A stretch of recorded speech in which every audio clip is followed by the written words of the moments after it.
네, 개복교회 청년 여러분, 네, 안녕하세요. 네, 반갑습니다. 일단, 제가 설교할 때 마이를 입으려고, 수트 위에 거를 입고 있었는데, 좀 땀이 많이 나가지고, 제가 긴장해서 그런 땀이 많이 나가지고, 벗었습니다. 양해를 좀 해주십시오. 네.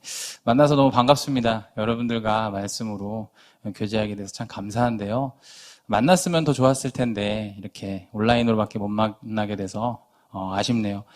민 목사님과 저는 이제 한성교회에 있을 때 연이 닿았어요. 그곳에 같이 사역했는데 제가 그곳에서 6년 동안 청년 사역을 했어요. 그때 이제 닿은 연이 지금까지 이어져서 여러분들을 만날 수 있는 기회가 주어졌습니다. 오늘 말씀 나누면서 부르심에 대해서 함께 고민하고 생각하는 시간을 가졌으면 좋겠어요. 이 시간 꼭 필요한 은혜가 임할 수 있기를 바랍니다. 제가 잠깐 기도하겠습니다. 사랑의 하나님 아버지 감사합니다. 이렇게 귀한 개복교회 청년들에게 하나님의 말씀을 전할 수 있는 시간 주셔서 감사합니다. 인간 전달자의 연약함은 십자가의 내대에 가려주시고 꼭 필요한 하나님의 말씀만 전달되는 귀한 시간 되게 해주셔서 우리 사랑하는 청년들, 이 청년의 때에 부르심에 대해 고민하며 그 부르심의 뜻에 순종할 수 있는, 그 부르심에 응답할 수 있는 귀한 청년들 될 수 있도록 은혜를 베풀어 주옵소서. 모든 말씀 예수 그리스도의 이름으로 감사기도 드립니다. 아멘. 좀 인사 한번 해봤으면 좋겠어요. 제가 어색할 때마다 이제 좀 자주 하는 인사가 있는데요. 우리 이렇게 한번 인사했으면 좋겠습니다. 저를 따라해 주세요. 예쁜 것이 죄라면 당신은 사형입니다. 네, 제가 어색할 때마다 이렇게 사용하는 인사한 말인데, 네, 무죄라고 말씀하신 분 안 계시겠죠? 네, 그렇게 말할 사람이 있다면 꿀밤 한 대 먹여 주십시오. 네. 이 귀한 시간에 우리 개복교회 아름다운 청년들이 말씀을 통해 하나님의 부르심에 반응하고 응답하는 청년들 꼭 되셨으면 좋겠어요. 그럼 같이 한번 본문 말씀 한번 볼까요? 네, 에베소서 4장 1절부터 3절까지의 말씀입니다. 신약성경 313페이지에 있고요. 예, 같이 한번 읽어볼까요? 그러므로 주 안에서 갇힌 내가 너희를 권하노니 너희가 부르심을 받은 일에 합당하게 행하여 모든 겸손과 온유로 하고 오래 참음으로 사랑 가운데서 서로 용납하고 평안에 매는 줄로 성령이 하나 되게 하신 것을 힘써 지키라. 아멘. 오늘 본문을 보니까 성도에 대해서 말하고 있는데 성도를 어떤 사람이라고 이야기를 하고 있죠. 1절을 보시면 그러므로 주 안에서 갇힌 내가 너희를 권하노니 너희가 부르심을 받은 일에 합당하게 행하라. 말씀을 통해서 우리가 알 수 있는 것은 성도가 바로 부르심을 받은 사람이라는 것이죠. 신약 성경에서 이 성도에 대해서 정의할 때 부르심을 받은 사람이라는 이렇게 정의하는 곳이 32군데 정도가 나와요. 근데 대표적으로 로마서 1장 6절 말씀을 보시면 성도를 이렇게 정의하고 있습니다. 너희도 그들 중에서 예수 그리스도의 것으로 부르심을 받은 자다.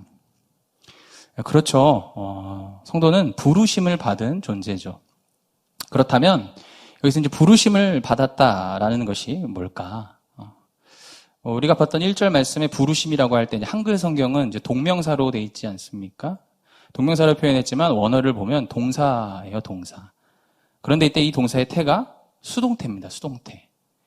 다시 말해서 성도는 능동적으로 자기 삶을 계획하고 살아가는 존재가 아니라 수동태로 부르심을 받은 사람인 것이죠. 그러니까 성도는 자신이 원하는 것을 이루는 사람이 아닌 것이죠. 부르신 분의 뜻을 따라 그 뜻대로 부름받아 사는 존재가 바로 성도라고 할 수 있는 것이죠. 그렇다면 제가 여러분들에게 한번 이렇게 묻고 싶어요, 여러분. 여러분들은 아나요? 여러분이 어떻게 어디로 부름받았는가? 여러분 무엇을 위해 어디로 어떻게 부름받았는가? 여러분 아십니까? 사람들은 저마다 자기 계획을 갖고 살죠. 그런데 그런 거 말고 정말 70억 인구 중에서 누구 하나도 나와 같이 만드신 존재가 없잖아요. 나를 그렇게 독특하게 만드신 분이 하나님이신데 하나님이 그분의 계획 안으로 그렇게 독특하게 만드셔서 부르고 계신다라는 사실을 여러분들이 아십니까? 무엇으로 어떻게 어디로 부르고 계시는지 이러한 진지한 고민이 여러분들에게 있는지 모르겠어요. 제가 청년 사역을 하면서 청년들에게 당부하는 것이 몇 가지 있어요. 첫째, 되도록이면 알바하지 말아라. 물론 경제적인 어려움 때문에 어쩔 수 없이 해야 될 친구들도 있죠. 저 같은 경우에도 그 20대 중반의 시기에 가정의 빚을 끌어안고 살아본 경험이 있기 때문에 충분히 이해합니다. 그런데 그런 특수한 경우가 아닌 이상 알바 안 했으면 좋겠다라고 저는 권해요. 그리고 두 번째는 22살 정도까지는 연애하지 말라라고 권면합니다. 타의에 의해서 말고요. 자발적으로. 네, 자발적으로요. 이 이야기를 듣고 이제 한 청년이 이제 저를 찾아왔어요. 저를 찾아와서 이렇게 얘기를 하는 거예요. 존경하는 목사님, 제가 목사님의 뜻을 따르고자 합니다. 제가 따르고자 알바도 때려쳤습니다. 라고 얘기를 이렇게 하더라고요. 그래서 알바를 하려고 하는 목적이 그런 거였어요. 이제 차를 사려고 했는데, 그걸 때려쳤다라는 거예요. 그러면서 이제 그 친구가 하는 얘기가 뭐였냐면, 제가 알바해서 모은 돈으로 차를 사려고 했는데, 목사님 말을 듣고 제가 알바 다 때려치고, 부모님 졸라서 제가 차 샀습니다. 목사님. 보시죠. 시승 한번 하시죠. 이렇게 얘기를 하더라고요. 제가 뭐라 그랬을까요? 착하고 충성된 종아. 제가 이렇게 얘기했을까요? 제가 욕을 해줬죠. 사실은 죽지 않을 만큼 패고 싶었어요. 정말 패고 싶었는데, 너무 패고 싶었는데, 목사라서 제가 욕만 해줬습니다. 여러분, 알바를 하지 말라고 한 이유가 그게 아니잖아요. 그렇죠? 근데 이 녀석이 그 이유도 모르고 지금 정신 나간 짓을 하고 온 것이죠. 여러분, 제가 알바하지 말고 부모님 등골 뽑아서 차 사라고 했겠어요? 이 시대에 대한민국에 사는 대다수의 청년들이 그렇잖아요. 20살까지 어때요? 입시다 뭐다 해서 정신없이 그 시간을 보내버리지 않습니까? 그리고 이제 20살이 되어서 이제 좀 정말 생각다운 생각도 하고 고민다운 고민도 할 수 있는 기회가 주어진 거잖아요. 그러면 진지하게 서서 좀 자신의 삶을 멈춰서서 존재에 대한 고민을 좀 하고 그분의 부름에 대한 생각도 좀 할 겨를이 필요한 건데 그런 고민을 하지 않아요. 지금 이 시기에 이 고민다운 고민을 하지 않으면 안 되기 때문에 제발 알바 좀 하지 말아라 라고 얘기를 한 건데 생각다운 생각을 하고 고민다운 고민을 좀 하라고 얘기한 건데 그걸 모르는 것이죠. 20대 정말 그 귀한 시간에 나의 부르심이 무엇일까? 여러분 고민해야죠. 그 고민 때문에 너무 아파서 좀 울어도 보고 좀 굴러도 보고 그러면서 세상이 만들어 온 이 왜곡된 가치관을 바라보면서 그 앞에 굴복하지 않기 위해서 좀 씨름하고 애도 좀 써보고 그렇게 해봐야 되지 않겠습니까? 왜 하필 하나님께서는 이 어려운 시대에 나를 이 모양 이 꼴로 보내셨을까? 갈등도 좀 하면서 그 하나님이 나를 어디로 부르시고 계신가? 그 하나님이 나를 어떻게 부르시고 계신가를 물어야죠. 그런 거 좀 묻고 존재에 대한 깊은 고민을 좀 하라고 한 건데 생각 없이 와가지고 목사님 시승하시죠? 이러면 맞아 죽는 거죠. 여러분 이 시대에 많은 청년들이 주를 믿는다 하면서 그러면서도 부름받아 사는 것이 무엇인가를 잘 모르는 것 같아요. 오로지 어떻게 하면 좋은 직장에 취직을 할까? 어떻게 하면 인정받을 수 있을까? 어떻게 하면 조금 더 쉽게 조금 더 많은 돈을 벌 수 있을까라는 생각이 너무 만연한 것 같아요.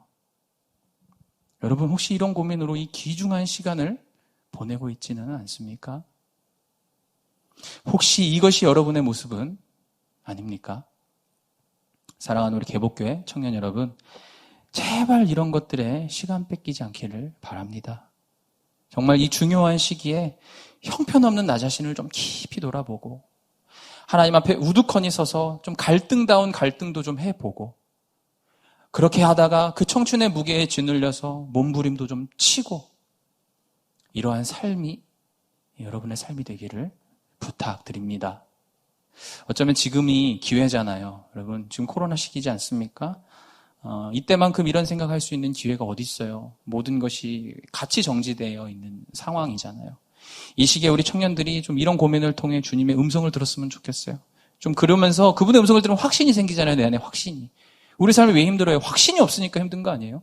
그런데 이럴 때일수록 좀 멈춰서서 잠잠히 하나님만 바라라 고백했던 그 시편의 기자처럼 잠잠히 좀 하나님만 바라면서 나의 부르심을 묻고 그 음성을 들을 수 있는 너무나 좋은 기회가 바로 이 시기인 것이죠. 정말 이런 황금 같은 이 귀한 시기에 너무 답답해 죽겠어요. 왜 맨날 보면 청년들 다 핸드폰 열어가지고 유튜브 틀어서 뭐 남들 그 라면 20개씩 끓여서 처먹는 거 그거 왜 보는지 저는 모르겠어요. 치킨 뭐 3마리, 10마리 이런 먹는 왜 남 먹는 거 왜 봐요 그거. 이런 것 좀 보지 말고 뭐 넷플릭스, 아프리카 TV 제발 이런 이상한 것 좀 보는데 시간 쓰지 마요. 제발. 요즘 청년들 보면 죄다 이렇게 길거리를 보면 죄다 이렇게 폰만 쳐다보고 있어요. 여러분. 마음 같아서는 진짜 돌아다니면 다 부셔버리고 싶은데 여러분 이 귀한 시간을 정말 그렇게 보내시지 말기를 바랍니다. 여러분 누가 그러더라고요. 천국 가면 사람들이 고개가 안 펴지고 이럴 거래요. 왜? 다 이 땅에서 다 이것만 쳐다보고 사니까. 여러분 그러지 않길 바랍니다. 정말 여러분 하나님을 바라봤으면 좋겠어요. 정말 나를 어디로 부르고 계시지? 나를 어떻게 부르고 계시지? 나를 무엇으로 부르고 계시지? 여러분 그렇게 살아가는데 뭐 맨날 이런 유튜브만 보고 있는데 여러분 하나님의 부름 알겠어요? 그분의 음성 듣겠어요? 그렇게 하는데 그럴 수 없는 것이죠. 여러분 주를 알기 전에는 그럴 수도 있죠. 또 인생을 좀 허비할 수도 있다고 생각합니다. 아니면 내 나름대로의 계획이 주와 상관없는 나름대로의 계획이 있어서 그 계획을 따라 열심히 살아갈 수도 있죠. 주를 알기 전에는 그럴 수 있습니다. 그러나 그렇게 살던 어느 한 순간에 딱 멈춰서서 자신을 한번 돌아봐야죠. 나의 계획과 관계없이 나를 계획한 나의 주님이 계시구나. 나의 주인이 계시구나. 이것을 깨달아야 합니다. 그렇게 나의 생각과 삶의 방향을 능동태의 삶에서 수동태로 전환하는 경험, 그 경험이 있는 자들이 진짜 성도인 것이죠. 사랑하는 우리 계복교회 청년 여러분, 여러분 주님을 만났다면 정말 그 부르심이 무엇인가에 대해 진지하게 생각해 봐야 합니다. 여러분에게 이 진지한 고민이 있기를 바랍니다. 계속해서 성경은 저와 여러분을 어떻게 부르셨다라고 말할까요? 우리는 이제 부르심에 대해서 얘기할 때 대부분이 개인적인 것만 생각하는 것 같아요. 그러다 보니까 개인적인 직업이나 어떤 역할에 이 부르심을 국한시키는 경향이 있는데요. 물론 개인적인 부르심도 있습니다. 개인적인 부르심도 있지만 성경은 개인적인 부르심보다 성도의 보편적인 부름에 대해 굉장히 중요하게 얘기하고 있다는 것, 더 많이 강조하고 있다는 것을 우리는 기억해야 됩니다. 오늘 다 읽지는 않았지만요, 바로 이 에베소서 4장의 말씀은 그 성도의 보편적 부름에 대해서 말해주고 있는 본문인데요. 이 보편적 부르심에 대해 핵심적으로 얘기해 주는 것이 바로 3절의 말씀인데 우리 같이 한번 3절 말씀 읽도록 하겠습니다. 평안에 매는 줄로 성령이 하나 되게 하신 것을 힘써 지키라. 우리 개복교 청년 여러분, 본문이 말해주는 저와 여러분의 부르심, 무엇을 위해 저와 여러분을 부르셨다라고 말하고 있습니까? 성령이 하나 되게 하신 것을 힘써 지키기 위해.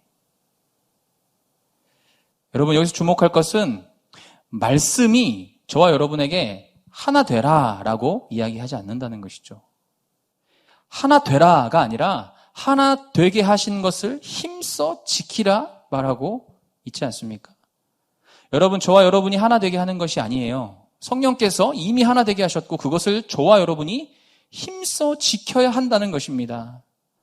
여러분 우리가 성도됨에 대해서 생각할 때 우리가 기억해야 될 아주 중요한 요소가 있습니다. 그것이 뭐냐면 성도가 된다는 것은 머리 대신 예수님의 지체가 된다라는 것이죠. 지체가 된다라는 것은 삼위 하나님의 연합처럼 우리와 하나님 그리고 사람과 사람 한 개인과 한 개인이 지체로서 연결된다라는 것입니다. 성도가 되는 순간 믿음 안에서 영적인 변화를 경험하죠. 그 영적인 변화를 통해 한 몸이 되는 것입니다. 그것이 바로 연합입니다. 연합.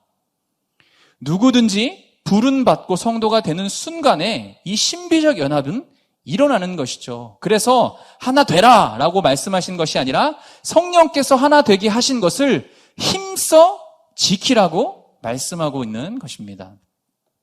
그런데 여러분 그런 생각 들지 않아요? 성령께서 이미 하나 되게 하셨는데 왜 힘써 그것을 지켜야 될까? 이미 하나 되게 하셨는데 왜 그것을 힘써 지켜야 될까? 여러분 그것은 죄 때문입니다. 죄. 여러분 죄가 이 땅에 들어오면서 벌어진 일이 무엇입니까? 그것은 연합을 깨뜨리는 것이었습니다. 하나님과 사람의 연합을 깨뜨렸죠. 그리고 나 자신과 나 자신의 분리가 일어납니다. 그리고 사람과 사람의 분리가 일어남으로써 연합이 깨지게 된 것이죠. 여러분 최초의 인간을 한번 생각해 보세요. 아담이 벌거벗었잖아요. 그러나 부끄럽지 않았어요. 그렇죠? 그러나 죄가 들어오고 나서 하나님과의 단절, 분리가 일어나죠. 연합이 깨어진 것이죠. 그리고 나서 어떻게 됩니까? 부끄러워지는 거예요. 벌거벗은 게. 이것은 무엇을 의미할까요? 여러분 이 이후로도 인간은 자기 모습에 대해서 결코 그 자체로만으로도 만족을 할 수 없는 존재가 되었는데 이때부터 하는 일이 뭐냐면 자꾸 가리는 거예요. 뭘로 가립니까? 성공이라는 이름으로. 무언가를 해냄으로써 이루어서 그것을 가리고 만족할 만한 인간이 되려고 하는 모습이 우리의 모습입니다. 그것이 무엇입니까? 죄가 자신과 자기를 분리시키는 거예요. 그러니까 나 스스로 그 자체만으로 하나님께서 너무나도 사랑하시는 존재로 만드셨는데 그 자체만으로 인정이 되지 않는 거예요. 그 자체만으로 존재의 영광이 느껴지지 않는 거예요. 그러니까 자꾸만 가리우는 것이죠. 스펙으로. 우리 개복교회 예쁜 자매들 많을 것 같아요. 제가 직접 보지 못해서 아쉬운데 여러분 자매들 화장 매일 하잖아요. 그렇죠? 화장 매일 하고 고치죠. 여러분 화장 왜 해요? 자매 화장 왜 해요? 왜 합니까 화장? 네, 맨 얼굴에 자신이 없는 거죠. 만족할 수 없는 거예요. 여러분 왜 그렇습니까? 여러분 죄의 결과인 것입니다. 사랑하는 자매들이여 화장을 고칠 때마다 여러분 회개해야 합니다. 어머 하나님 제가 죄를 지어가지고 이렇게 화장을 해야 할 수밖에 없는 인생이네요. 화장을 고치면 회개하십시오. 여러분 세상을 봐요. 좋은 옷, 좋은 차, 남이 볼 때 좋아 보이는 것들로 다 우리를 가리워야 하는 그런 세상을 살고 있잖아요. 그 이유가 뭐예요? 죄 때문에 생긴 자신과 자기의 분리인 것이죠. 그 분리의 결과인 것이죠. 죄 때문에 존재 자체에 대한 만족과 기쁨을 잃어버리고 그 존재의 영광을 다 잃어버린 것입니다. 죄는 스스로 나와 나 자신을 분리시켰을 뿐만 아니라 사람과 사람의 관계도 깨뜨렸죠. 여러분, 아담과 하와를 보세요. 아담이 하와를 보면서 처음 고백했던 내용이 무엇입니까? 이는 내 뼈 중에 뼈요, 살 중에 살이라. 여러분, 이게 원어를 보시면 노래예요, 시예요. 노래한 거요. 내 뼈 중에 뼈요, 살 중에 살이라. 얼마나 아름답습니까? 그런데 보세요. 죄가 들어오고 나서 이들의 관계가 어떻게 됩니까? 죄 때문에. 전가하잖아요. 죄를 전가하잖아요. 서로가 서로에게 죄를 전가합니다. 그러면서 관계의 단절을 만들어낸 것이죠. 죄는 하나님과 사람, 그리고 나와 사람과 사람의 관계를 다 깨뜨렸습니다. 연합을 위한 이 모든 관계의 단절을 가져온 것이죠. 이 모든 연합의 파괴는 죄의 결과인 것입니다. 우리가 다루지는 않겠지만 죄는 이 사람과 자연의 관계도 깨뜨려버려요. 모든 관계를 다 파괴하고 모든 연합을 다 파괴해버린 것이죠. 여러분 그런데 반대로 구원은 은혜는 우리에게 무엇을 가져다 주었습니까? 이 깨졌던 관계의 연합을 가져오는 것이 바로 구원과 은혜인 것이죠. 하나님은 저와 여러분을 연합의 자리로 부르고 계십니다. 하나님께서는 모든 성도를 이 부름 앞에 하나 되게 하시죠. 그러나 우리의 본성적인 죄 때문에 그것을 힘써서 지키지 않으면 그 연합이, 그 하나됨이 깨지기 때문에 하나님께서는 함께 힘써 지켜라 라고 말씀하신 것이죠. 이 연합을 지키도록 하나님이 저와 여러분을 부르셨습니다. 우리가 연합이라고 할 때, 그 하나됨이라고 할 때, 근데 오해하면 안 되는 게 있어요. 여러분, 이 연합은 단순히 좋은 관계 맺는 것을 말하는 것이 아닙니다.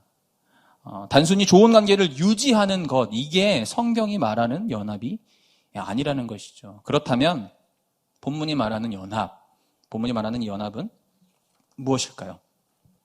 먼저 이 연합을 가능하게 하신 이가 누구라고 얘기하고 있죠? 3절 말씀을 보니까 성령이라고 얘기하고 있어요. 그런데 여러분 보세요.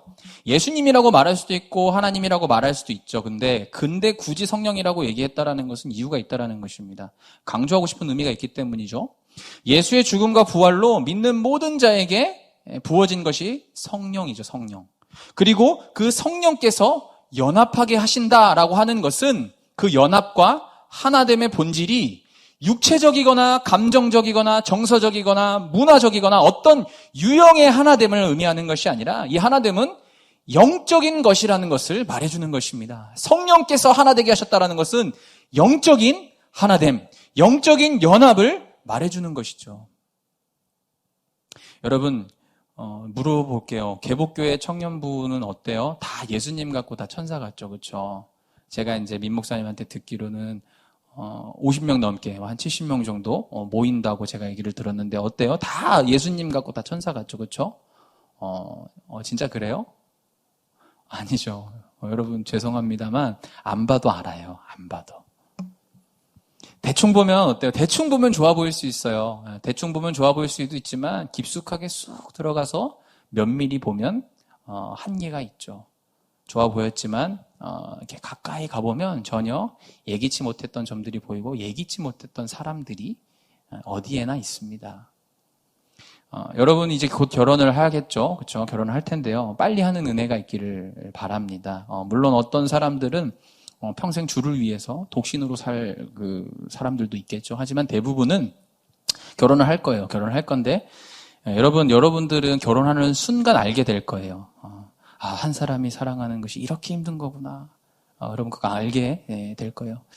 여러분 꿈꾸는 결혼은 뭐예요? 여러분 꿈꾸는 결혼. 이렇게 파란 하늘에 하얀 구름이 이렇게 몽게 가다가 그 구름이 핑크빛으로 바뀌고 그 구름이 이렇게 하트 모양으로 바뀌는 이런 왜곡된 그런 결혼을 여러분 꿈꾸고 있습니까? 여러분 제가 가르치는 청년들한테는 항상 말하는 건데요. 한번 따라했으면 좋겠습니다. 여러분 따라하세요. 결혼은 피바다를 노져가는 것이다.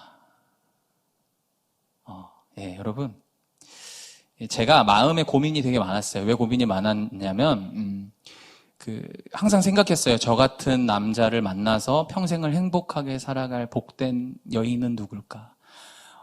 저는 이 축복받은 여인은 누굴까? 정말 많이 고민했거든요. 이 많고 많은 여인들 중에 누구를 구원하여야 할까? 이게 제 고민이었습니다. 이제 저는 청년부만 출석만 1,300명 정도 하는 공동체에서 특별한 직분을 감당했었어요. 특별한 직분.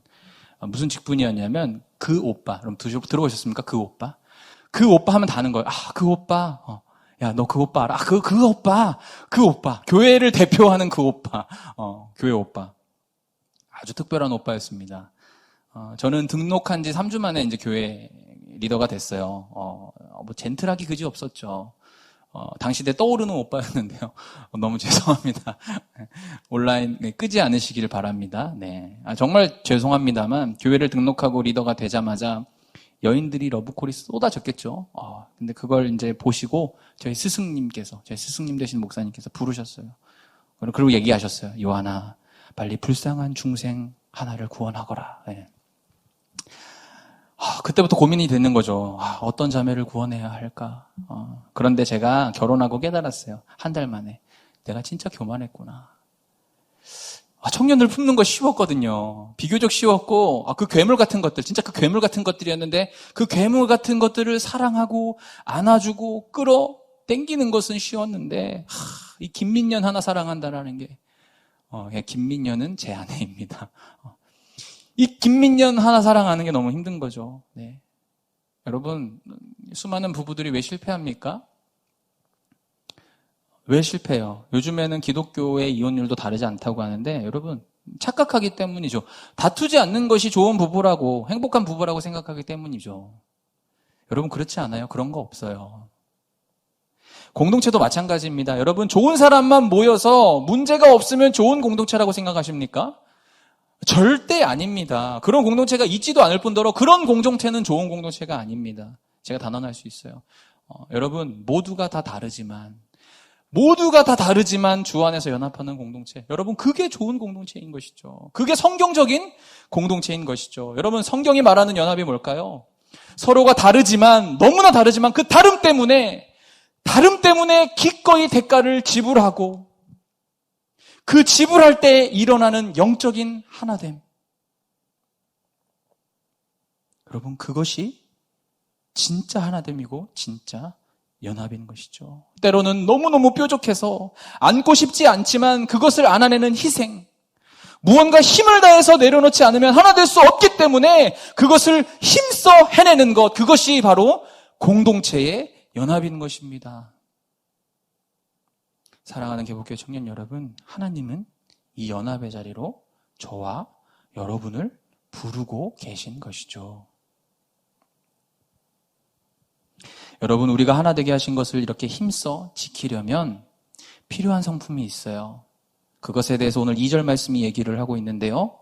2절 말씀을 보시면 가장 먼저 나오는 것이 무엇이죠? 가장 먼저? 네, 겸손이라는 말이 나오죠. 여러분, 겸손이라고 생각할 때 여러분들이 생각하는 겸손은 뭐예요? 한국 사회에서의 겸손은 유교적 겸손이에요. 그렇죠? 나를 낮추고 남을 이렇게 높이는 것, 그것을 겸손이라고 우리가 배웠죠. 일반적으로 이렇게 생각하는 겸손인데, 그래서 이제 누군가를 칭찬하면 항상 한국 사람들 잘하는 게 있어요. 칭찬하면 뭐라고 해요? 아닙니다 이러죠. 아, 자매 너무 예뻐요. 그러면 아닙니다. 네. 속으로는 어떻게 생각해요? 진짜 보는 눈이 있어가지고 때려줘야 되는데. 그것이 겸손이라고 배웠기 때문에 이제 그렇게 하는 건데요. 여러분, 한번 생각해 보세요. 칭찬을 들으면서 속으로는, 겉으로는 아닙니다 하면서 속으로는 그렇게 생각하잖아요. 역시 저 사람 참 잘 보네? 역시 안 먹겠어. 이렇게 얘기를 하는 것이 겸손일까요? 실제로는 자기를 그것보다는 대단하게 생각하거나 그것대로 생각하면서 말로만 아니라고 하던가, 아니면 마음속으로 상대방을 그렇게 높게 보지도 않으면서 높게 여기는 것처럼 하는 행동이 겸손입니까, 여러분?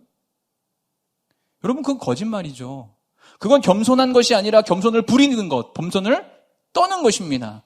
내 진짜 마음은 그렇지 않은데 나를 낮추고 남을 높이는 태도는 겸손이 아니라 가식이고 외식인 것이죠. 성경이 말하는 겸손은 그런 것이 아닙니다. 여러분, 잘 들으십시오. 성경이 말하는 겸손은 나를 낮게 보는 것이 아니라 낮은 나를 보는 것입니다. 나를 낮게 보는 것이 아니라 낮은 나를 보는 것입니다. 그리고 남을 높여주는 것이 아니라, 남을 높게 여겨주는 것이 아니라 상대의 높은 가치를 보는 것입니다. 여러분, 이것이 성경이 말하는 겸손입니다. 여러분, 어떻게 이것이 가능합니까? 여러분, 이것은 하나님 앞에서만 가능하죠.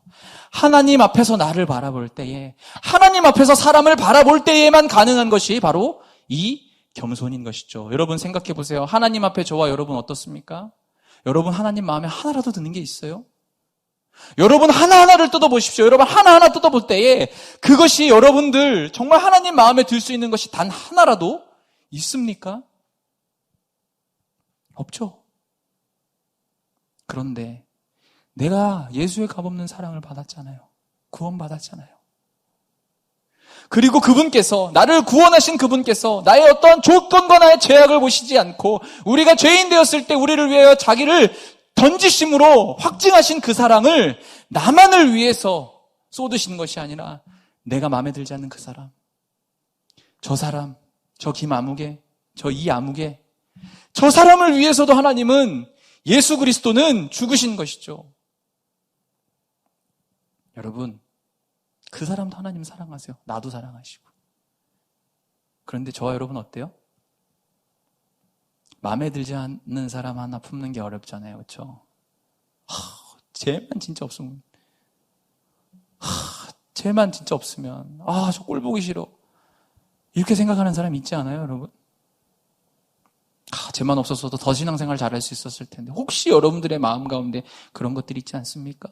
여러분, 마음에 들지 않는 사람 하나 품지 못하는 게 저와 여러분 아닙니까? 이것을 깊이 깨닫고 정말 그러하다라는 것을 깊이 깨달으며 탄식하는 사람에게 주어지고 길러지는 성품, 그것이 바로 성경이 말하는 겸손인 것이죠. 사랑하는 우리 개복교회 청년 여러분, 공동체 안에 깊숙이 들어와야 합니다. 그러면서 하나님 앞에 나의 사랑 없음을 봐야 합니다. 그러면서 하나됨을 지키기 위해 애써 그 사람을 끌어안아낼 때 배울 수 있는 그리스도의 성품, 그것이 진짜 겸손인 것이죠. 요즘 안타까운 것은 이게 못 모이고 안 모인다라는 것이 참 안타까운 거죠. 코로나의 시기라서 우리는 좀 모임이 안 되는 부분도 있잖아요. 그런데 그 이전에 갈수록 교회 청년들이 안 모여요. 바쁘기 때문에, 자기 일 때문에 이렇게 모이지 않아요. 또 이 시대가 어떤 시대입니까? 언택트 시대잖아요. 그러니까 무엇이든지 개인적으로 하려고 해요. 그렇죠? 강의도 혼자 듣고 공부도 혼자 듣고 뭐든지 다 혼자예요. 밥도 혼자 먹고. 그래서 지금은 어쩔 수 없다 치지만 여러분 모이기를 사모하셔야 돼요. 이 시기는 어쩔 수 없지만 그렇다고 하면 이 시기에 고민해야죠. 그분의 부르심이 어디에 있을까? 그분의 부르심은 무엇을 위한 것일까? 어떤 것일까? 생각하면서 동시에 모여서 북적대는 날이 속히 와 공동체 안에 내가 그 몸을 담을 날이 속히 오기를 기도해야 하는 것이죠. 여러분, 공동체에 깊이 들어감 없는 성숙은 없다라는 것을 꼭 기억하시기 바랍니다. 이어서 2절에서 하나됨을 힘써 지키기 위해 필요한 우리 두 번째 성품은 무엇이라고 얘기하고 있습니까? 온유. 이 헬라어로 프라우스라는 말인데요. 이 말은요, 그 1세기 당시에 그 용례가 있어요. 유시지가 있는데 그 야생동물을 보면서 표현했던 표현이에요. 그러니까 길들여진 야생동물의 상태를 표현했던 말 중에 하나가 이 프라우스, 온유라는 말이었어요. 길들여진 야생동물의 온유함. 그런데 사자나 호랑이, 야생말 같은 힘 있는 동물이 길들여졌을 때 그 모습을 보고 이 프라우스, 온유라는 단어를 사용했다라는 거죠. 뭐 토끼나 양 같은 동물의 온순함을 프라우스라고 사용하진 않았어요. 그러니까 무슨 말입니까? 힘없는 동물의 온순함이 아니라 강력하고 용맹하고 아직도 많은 힘을 가지고 있지만 길들여진 상태의 온유함을 프라우스라고 1세기 당시에 표현했던 것이죠. 여러분, 여기서 알 수 있는 것이 무엇입니까? 이 온유는 힘이 없는 것이 아니죠. 힘을 가지고 있는 것이죠. 힘과 권리가 마땅하게 있지만 그것을 응축해놓고 기다리고 있는 것이죠. 무엇을 위해요? 나를 조련한 그 조련사가 원하는 어떠한 지침과 그 사역에 대해 내가 힘쏟을 때 그때 쓸 수 있도록 힘을 응축해 두는 것이죠. 여러분, 저 사람이 나에게 한 짓을 생각하면 내가 대갚을 수 있는 권리가 있다고 칩시다. 그건 권리죠. 내가 한 것에 대해서 어떤 보상을 내가 당연히 받아야 하는 것, 그거 내가 가질 수 있는 힘인 것이죠. 그러나 그렇게 하지 않고 때로는 나의 권리를 포기하는 것, 내가 마땅히 행할 수 있는 힘을 행사하지 않고 조련사의 목적이 있는 곳에 그 힘을 쏟는 사자와 같이 나의 힘을 주의 뜻에 쏟도록 응축해놓고 모아놓고 그때가 되면 쏟아놓는 것, 그것이 바로 이 성경이 말하고 있는 온유인 것입니다. 여러분, 이 완벽한 온유함을 보여주신 분이 누구십니까? 우리 예수 그리스도죠. 우리 주님이시죠. 주님은 하나님이시잖아요. 그런데 그 권리를 누리셨습니까? 그분은 왕자를 버리셨습니다. 그분은 자신을 말구 위에 누이셨습니다. 그리고 스스로를 십자가에 못 박도록 내어주셨습니다. 그분이 힘이 없으셨습니까? 그렇지 않죠. 저와 여러분을 위해서 그렇게 마땅한 힘과 권리를 주장하지 않으신 것이죠. 그것이 프라우스, 온유인 것입니다. 제가 일생에 가장 복된 일이라고 생각하는 것 중에 하나가 좋은 공동체를 만났다라는 거예요. 저는 청년사역하면서 공동체에서 온유가 무엇인지를 배웠어요. 제가 섬겼던 두 공동체가 있는데요. 정말 쉬지 않고 사람의 변화가 회자되는 공동체였어요. 정말 예수 안 믿던 애들이 예수 믿고 바뀌는 건 말할 것도 없고요. 예수 믿던 깍쟁이들, 예수를 믿었던 깍쟁이들이 변화됐다라는 것도 여러분 쎄삐렸어요. 맞나요? 제가 표현한 이 사투리 배웠는데 쎄삐렸어요. 정말 많아요. 22살에 교도소를 이미 교도소와 소년원을 5번 갔다 왔던 아이가 변화되는 것도 있었고, 이런 간증이 매주마다 새롭게 되는 곳이었어요. 68명이 예배드린 지 4년 3개월 만에 1200명, 1300명이 예배를 드렸어요. 여러분, 그리고 그 공동체의 리더가 놀라운 것은 80%가 예수 믿은 지 얼마 안 된 아이들로 이루어졌다라는 거예요. 여러분, 이런 공동체에 사람이 바뀌는 게 보여요.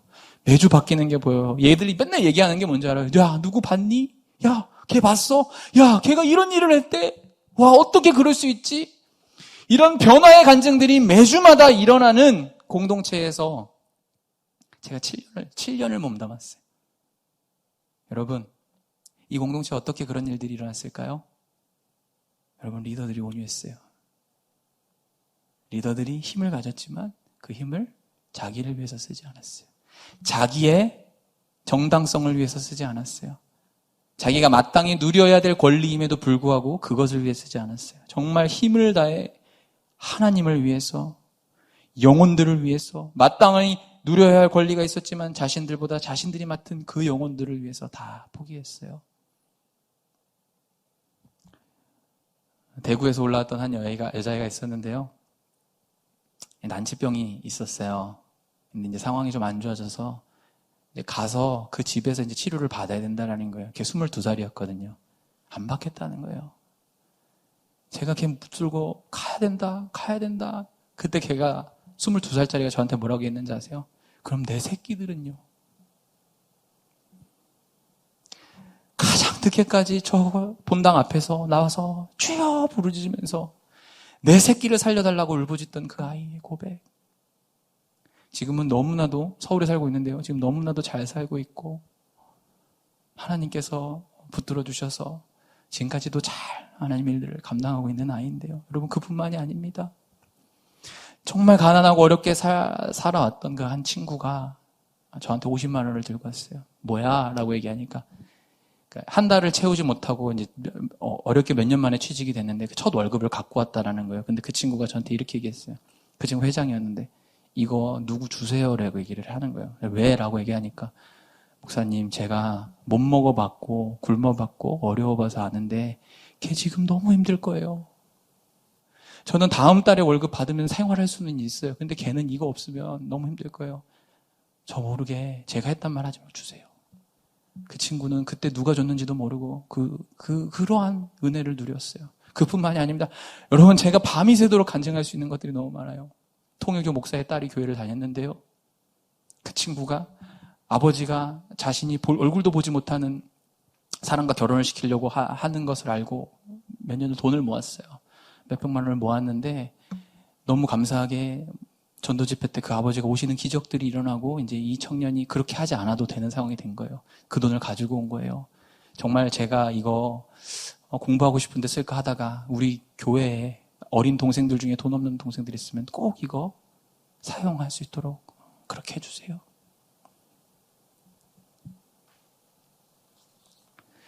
여러분, 다 마땅히 자기가 누려야 할 것들이었잖아요. 자기가 가진 힘을 위해 쓰지 않고, 자기가 가진 힘을 자기를 위해 쓰지 않고 주인을 위해, 주인이 사랑하는 영혼을 위해 부었습니다. 그런데 어떻게 사람이 안 바뀌겠어요?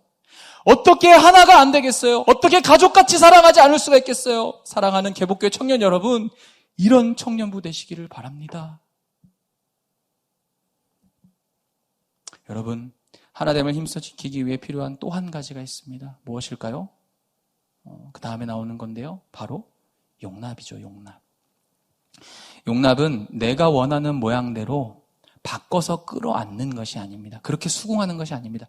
내가 원하는 대로, 내가 원하는 모양대로 이렇게 만들어져서 내 모양이 이러니까 이 모양으로 다 깎아서 껴 맞추는 게 용납이 아닙니다. 그냥 그 모양과 그 상태 그대로를 잡아서 끌어안는 것이 용납인 것이죠. 여러분, 하나님께서 사람을 다루실 때는요, 모난 사람, 뾰족한 사람만 다루시지 않아요. 때론 반듯해 보이는 사람, 그런 사람도 다뤄가세요. 가시 많은 사람을 곁에 두심으로써 그 사람을 품도록 다루시고 빚어가는 것이죠. 저도 여러분과 같이 청년의 때를 겪었고요. 그때 리더를 했었어요. 당시에는 제가 학교 다니면서 과외하고 학원 강사하면서 그러면서도 일주일에 2번씩 전도했고요. 매주마다 팀원들 신방을 했는데 너무너무 행복했어요. 그때는 그게 그렇게 힘들지 않았어요. 리더로서 아이들을 대하면서도 제가 그때까지도 굉장히 젠틀했어요. 그래서 나이 어린 동생들한테도 제가 막 존댓말하고 막 말 절대 낮추지 않고 막 이걸 제 나름의 어떤 젠틀함으로 생각해서 그렇게 했었거든요. 그렇게 하면서 이제 품위 있는 척, 겸손한 척, 고상한 척. 근데 그 척이 되더라고요. 그것이 유지하는 것이 전혀 어렵지가 않더라고요. 그런데 그런 리더의 자리에 있을 때 괜찮았는데 리더로 있은 지 얼마 안 됐어요. 제가 3주 만에 리더가 됐다고 얘기했잖아요. 그렇게 리더가 되고 그 다음 또 2달 만에 팀장이 되고 그 2달 뒤에 제가 전도사로 사역을 하게 됐어요. 신대원도 가기 전부터. 근데 자격이 안 되는 사람이 그 자리에 가다 보니까 어려움이 좀 있었던 것 같아요. 아이들과 정말 많은 시간을 함께 했어요. 저랑 같이 리더했던 친구들은요, 저랑 6일을 만나요. 7일 중에 6일을 만나요. 계속 만나요, 계속. 청년들 같은 경우에는 일주일에 2번에서 3번 전도 나가는 건 필수고요. 팀장들 같은 경우에는 5명 이상씩 신방하고요. 막 새벽 기도 무조건 해야 되고 막 그런 저랑 계속 같이 했어요. 여러분 그렇게 열심히 사역을 하다 보니까 감당할 수 없을 만큼 사람들이 몰려오기 시작하더라고요. 감당할 수 없을 만큼. 그런데 그렇게 많이 몰려오고 제 감당할 수 없는 제 본전이 드러나자 저의 그 고매한 성품은 다 어디 가고 제 안에 뾰족뾰족한 것들이 튀어나오기 시작하더라고요. 저 때문에 되게 많은 리더들이 처음 힘들어했거든요. 그런데 이제 저에 대한 불만이 폭발했나 봐요. 그래서 이제 아이들끼리 모여서 이야기를 했다고 합니다. 저는 그건 못 들었는데 뭐라고 얘기했겠어요? 와, 깐깐하다, 빡세다, 이 나쁜 남자가 아니라 나쁜 놈이다. 이렇게 얘기를 했겠죠. 뭐 이런 얘기도 나왔겠죠. 그러다가 이제 한 친구가 그 가운데 한마디 했다는 거예요. 야, 나도 저런 사람 너무 힘들어. 전도사님이 요구하는 그 사역의 방향과 전도사님이 요구하는 그 모든 것들을 내가 어떻게 맞춰야 될지 모르겠어. 그래서 나도 너무 때로는 화가 나. 그런데 그건 우리를 사랑하는 다른 방식일 수도 있잖아. 너희들이 이렇게 전도사님 뒤에서 욕하면서 정말 한 가지만 묻자. 너희들 그럼 전도사님을 위해서 정말 기도해? 그 친구가 그렇게 한마디 했다라는 거예요. 얼마 안 있고 수련회가 있었어요. 저는 그 수련회의 공기 한 점, 분위기, 그 상황의 냄새라고 표현을 하는데 그것까지 다 기억나요. 여러분 아직도 잊지 못하는데요. 그때 기도회가 시작됐어요. 기도회가 시작되는데 어떤 일이 일어났냐면 그때 막 기도를 하고 있는데 애들이 하나둘씩 저한테 오는 거예요. 저희 리더들이 하나둘씩. 전 영문을 몰랐죠. 그런데 아이들이 제 발부터 제 손까지 한 명 한 명 붙기 시작하더니 우는 거예요. 그때 아이들도 울고 저도 울고 그때 저의 허물과 아이들의 허물 그리고 그 속의 모든 앙금들이 눈 녹듯이 사라지더라고요. 여러분 이 일이 몇 번 반복됐어요. 저와 우리 리더들은 각자가 가진 그 가시 때문에 찔려서 흘려놓은 그 피바다에서 헤엄치는 것이 무엇인지 경험했어요. 그뿐만이 아니라 눈물로, 사랑의 눈물로 그 모든 것을 덮어내고 함께 아파하면서 함께 울면서 성령이 하나 되게 하심을 맛봤어요. 여러분 그때부터 세상이 줄 수 없는 진짜 하나됨의 기쁨을 경험하게 되더라고요. 여러분 우리는 매번 이렇게 뾰족뾰족한 사람들 만나면 기도하잖아요. 주님 저 새끼를 바꿔주시옵소서. 주님 저것 좀 깎아주시옵소서라고 우리는 그렇게 기도하잖아요. 근데 그때마다 하나님은 이렇게 말씀하시는 것 같아요. 걔가 그 가시가 있다면 그 가시 네가 움푹 패여져서 네가 그 가시를 좀 받아줄 수 없겠니?